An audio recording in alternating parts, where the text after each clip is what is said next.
Okay, ಈಗ ನೀವು ಹೇಳ್ತಾ ಇದ್ರಿ ಅದು ಎಗ್ಸ್ ಖಾಲಿ ಆಗಿಬಿಡುತ್ತೆ, ಡಿಸ್ಟ್ರಾಯ್ ಆಗಿಬಿಡುತ್ತೆ ಅಂತ. ಸೊ ಅವರು ಮುಂಚೆ ಅಂದರೆ ಈಗ ನೀವು ಕೆಲವೊಬ್ಬರಿಗೆ ಬೇಗ ಮದುವೆ ಆಗಿದ್ರೂ ಮಕ್ಕಳು ಆಗಿರೋದಿಲ್ಲ, ಸೊ ಅವರಿಗೆ ಏನು ರೀಸನ್ ಇರಬಹುದು? ಹಾಂ, ಅವ್ರಿಗೆ ಎಲ್ಲರಿಗೂ ಮೊಟ್ಟೆದೇ ಪ್ರಾಬ್ಲಮ್ ಇರ್ಬೋದು ಅಂತ ಹೇಳೋಕ್ಕಾಗಲ್ಲ.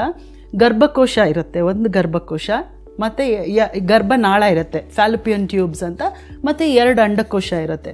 ಸೊ ತೊಂದರೆ ಎಲ್ಲಾದರೂ ಇರ್ಬೋದು. ಅಂಡಕೋಶದಲ್ಲಿ ತೊಂದರೆ ಇದ್ದರೆ ಮೊಟ್ಟೆ ಉತ್ಪತ್ತಿ ಆಗೋ ತೊಂದರೆ ಇರುತ್ತೆ.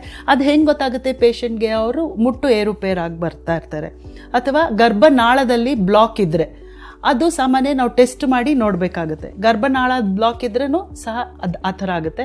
ಅಥವಾ ಗರ್ಭಕೋಶದಲ್ಲಿ ಗಡ್ಡೆ ಇರ್ಬೋದು, ಅಥವಾ ಇನ್ನೇನಾದರೂ ಗರ್ಭಕೋಶದ ಲೈನಿಂಗು, ಇವಾಗ ನಮ್ಮ ಬಾಯಿ ಒಳಗೆ ಹೆಂಗೆ ಮ್ಯೂಕಸ್ ಲೈನಿಂಗ್ ಇರುತ್ತೆ ಹಾಗೆ ಗರ್ಭಕೋಶದ ಒಳಗೆ ಲೈನಿಂಗ್ ಇರುತ್ತೆ, ಆ ಲೈನಿಂಗಲ್ಲಿ ತೊಂದರೆ ಇದ್ದರೆ ಆಗುತ್ತೆ.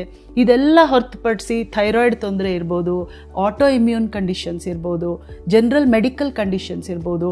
ಈ ಥರ ಕಂಡೀಷನ್ಸಲ್ಲೂ ಸಹ ಮಕ್ಕಳಾಗದೇ ಇರ್ಬೋದು. ಅದು ಹೆಂಗಸರಿಗೆ. ಓಕೆ. ಇನ್ನು ಗಂಡಸರಿಗೆ ಮೇಯ್ನ್ಲಿ ಅವ್ರದ್ದು ವೀರ್ಯ ಉತ್ಪತ್ತಿನಲ್ಲಿ ತೊಂದರೆ ಇರ್ಬೋದು, ಅಥವಾ ಸಂಭೋಗ ಮಾಡಬೇಕಾದ್ರೆ ಅವ್ರಿಗೆ ಪ್ರಾಬ್ಲಮ್ ಆಗಿರ್ಬೋದು. ಈ ಕಾರಣಗಳಿಂದ ನಾವು ಅದನ್ನು ಅವ್ರ ವೀರ್ಯ ಪರೀಕ್ಷೆನಲ್ಲಿ ನಮಗೆ ಗೊತ್ತಾಗುತ್ತೆ ಎಲ್ಲಿ ತೊಂದರೆ ಇರಬಹುದು ಅಂತ. ಕೆಲವು ಸತಿ ಇಬ್ಬರಲ್ಲೂ ತೊಂದರೆ ಇರುತ್ತೆ, ಸಬ್ ಫರ್ಟೈಲ್ ಅಂತ ಹೇಳ್ತೀವಿ.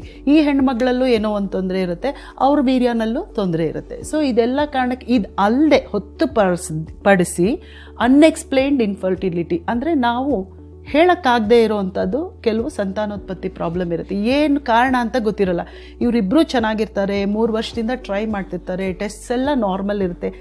ಅದು ಅನ್ಎಕ್ಸ್ಪ್ಲೈನ್ಡ್ ಇನ್ಫರ್ಟಿಲಿಟಿ ಅಂದರೆ ಅಪರೆಂಟ್ಲಿ ಅಂದರೆ ಕಣ್ಣೋಟಕ್ಕೆ ಏನೂ ತೊಂದರೆ ಇಲ್ಲ ಅಂತ ಕಾಣಿಸ್ತಾ ಇದೆ.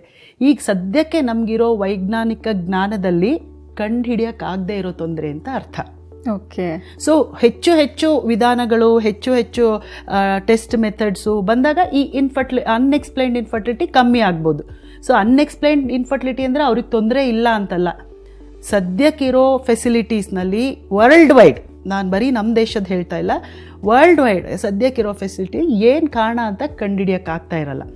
ಅಂಥದನ್ನು ಅನ್ಎಕ್ಸ್ಪ್ಲೈನ್ ಇನ್ಫರ್ಟಿಲಿಟಿ ಅಂತ ಹೇಳ್ತೀವಿ.